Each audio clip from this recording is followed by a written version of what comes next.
ফেব্রুয়ারিতে ত্রয়োদশ জাতীয় সংসদ নির্বাচন। সারা দেশ প্রস্তুত হচ্ছে একটি অবাধ, সুষ্ঠু ও গ্রহণযোগ্য নির্বাচনের জন্য। কি ভাবছে সাধারণ মানুষ থেকে শুরু করে আগামী জনপ্রতিনিধিরা, সে কথা জানাতে ডিবিসি নিউজের ইলেকশন এক্সপ্রেস ছুটে যাচ্ছে সব সংসদীয় আসনে। আজ সারাদিন সংসদীয় আসন 23, রংপুর 5-এ। স্বাগত জানাচ্ছি সিএসআরএম ডিবিসি ইলেকশন এক্সপ্রেসে। দেশের দ্বিতীয় বৃহত্তম উপজেলা মিঠাপুকুর নিয়েই গঠিত রংপুর 5 আসন। মৌলিক সেবা বঞ্চিত এই উপজেলার মানুষ নানা সমস্যায় জর্জরিত আছে, উন্নয়ন বঞ্চনার অভিযোগ। আজ সারাদিনই আছি রংপুর 5 আসনে। এই মুহূর্তে আমাদের সাথে যুক্ত হয়েছেন দুজন বিএনপি নেতা, কথা বলবো তাদের সাথে। প্রথমেই কথা বলতে চাই বিএনপির জেলা কমিটির যুগ্ম সাধারণ সম্পাদক সাজিদুর রহমান রানার সাথে। আপনাকে স্বাগত জানাচ্ছি। আমরা জানি ত্রয়োদশ জাতীয় সংসদ নির্বাচন তো ঘনিয়ে এসেছে। এই আসনটিতে বিগত 12টি নির্বাচনের মাত্র একটি নির্বাচনে বিএনপি এখানে জয়লাভ করেছিল। এবারও মনোনয়ন পাওয়ার দৌড়ে আপনি তৎপরতা চালাচ্ছেন। কতটুকু প্রস্তুত করেছেন এই আসনকে আপনার দলের জন্য? ধন্যবাদ। আমরা আসলে মিঠাপুকুর উপজেলার 17টা ইউনিয়ন, এটা সেকেন্ড লার্জেস্ট উপজেলা বাংলাদেশের মধ্যে। আমরা 17টা ইউনিয়নের প্রতিটা ইউনিয়নে আমরা চষে বেরিয়েছি একটা সাংগঠনিক ভিত্তি তৈরি করার জন্য। এবং আমরা মনে করি যে দীর্ঘদিন এখানে ধানের শীষ বঞ্চিত মানুষ, তারা ধানের শীষ পেতে চায়। ধানের শীষের গণজোয়ারের তারা ভাসতে চায় ত্রয়োদশ জাতীয় সংসদ নির্বাচনে। আমি ব্যক্তিগতভাবে মনে করি, আমি যে মানুষের পালস পেয়েছি, মানুষের যে আকাঙ্ক্ষা পেয়েছি, পরবর্তী 5 তারিখ পরবর্তী যে তারুণ্য নির্ভর যে রাজনীতি, সেখানে মানুষ বিএনপির দিকে ঝুঁকেছে। আমরা আশা করি এখানে যদি সঠিকভাবে প্রার্থী নির্বাচন করা হয়, এই আসনটি আমরা খালেদা জিয়ার হাতে এবং জাতীয়তাবাদী দলের হাতে আমরা তুলে দিতে পারবো। এই আসরে মনোনয়ন পাওয়ার দৌড়ে আপনি এগিয়ে, আপনিও তৎপর রয়েছেন।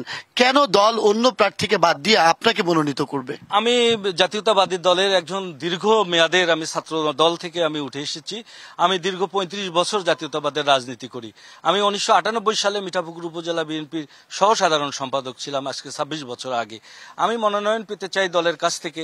দল যদি আমাকে মনোনীত করে এবং আমার হাতে যদি ধানের শীষ দেয়, এই কারণে আমি মনে করি যে আমরা আন্দোলন সংগ্রামে সক্রিয় ছিলাম, আমরা ঝুঁকি নিয়েছি। যতগুলো ফ্যাসিস্ট আওয়ামী লীগের এখানে মামলা হয়েছে, সে মামলা খেয়েছি। আমি ব্যক্তিগতভাবে আমি 2টো মামলার 1 নম্বর আসামি, তাদের টার্গেটে আমি ছিলাম। তো এই কারণেই আমি সাধারণ মানুষের সঙ্গে ছিলাম। সাধারণ মানুষের আকাঙ্ক্ষা আমি বুঝি। 17টা ইউনিয়নের মানুষ মিঠাপুকুরে যে মিঠাপুকুর বিনির্মাণ করতে চায়, শিক্ষিত, মার্জিত, সন্ত্রাস মুক্ত, এরকম একটা বিএনপি। জনগণের আকাঙ্ক্ষিত মিঠাপুকুর বিনির্মাণ এবং দলের প্রতি আপনার ত্যাগের কারণেই আপনি মনোনয়ন প্রত্যাশা করছেন। অনেক ধন্যবাদ।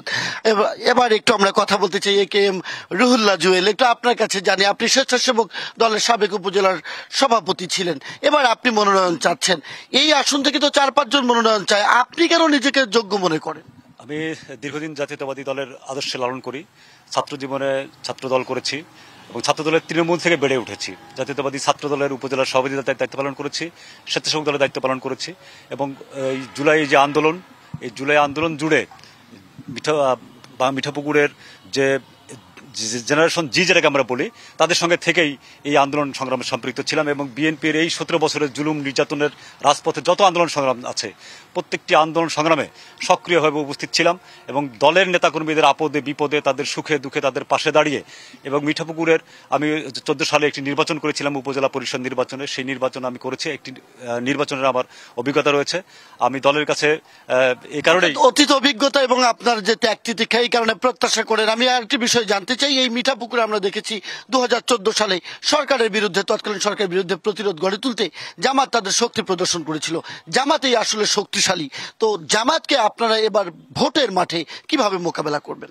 আসলে 14 সালের আন্দোলনটি শুধু জামাতই করে নেই, তো দৃশ্যমান হয়েছে জামাত ইসলামী, কিন্তু তখন 4 দলীয় জোট ছিল এবং জোট সঙ্গী হিসেবে সেই আন্দোলনে আমরাও গুরুত্বপূর্ণ ভূমিকা রেখেছিলাম। শুধুমাত্র জামাতের তাদের নেতাদেরকে ফাঁসি দেওয়া হয়েছে, গুলি করা হয়েছে। ভোটের মাঠে তাদের ফ্যাক্টর মনে করেন কিনা? ভোটের ব্যাপারে জনগণের কাছে তাদের খুব বেশি এই 5ই আগস্টের পরে আমরা দেখেছি যে জামাতের বিভিন্ন অপকর্মের কারণে তারা জনবিচ্ছিন্ন হয়ে পড়েছে। এবং আমরা মনে করি মিঠাপুকুরের মানুষ সচেতন, মিঠাপুকুরের যুব সমাজ 17 বছর ধরে ভোট দিতে পারেনি, তারা জাতীয়তাবাদী দলের দিকে তাকিয়ে আছে। এই কারণে আপনাদেরকে ভোট দিবে। অনেক ধন্যবাদ এবং কৃতজ্ঞতা দুজনকেই আমাদেরকে সময় দেওয়ার জন্য। CSRM DBC election election express এরপর সন্ধ্যা 7টার খবরে যুক্ত হবে মিঠাপুকুর উপজেলা বিএনপির সাথে, জানবে এই আসনে বিএনপির অন্তঃকুন্দল রয়েছে কিনা, আগামী নির্বাচনকে কেন্দ্র করে কতটুকু প্রস্তুতি রাখছে তারা। থাকুন CSRM DBC ইলেকশন এক্সপ্রেসের সাথে।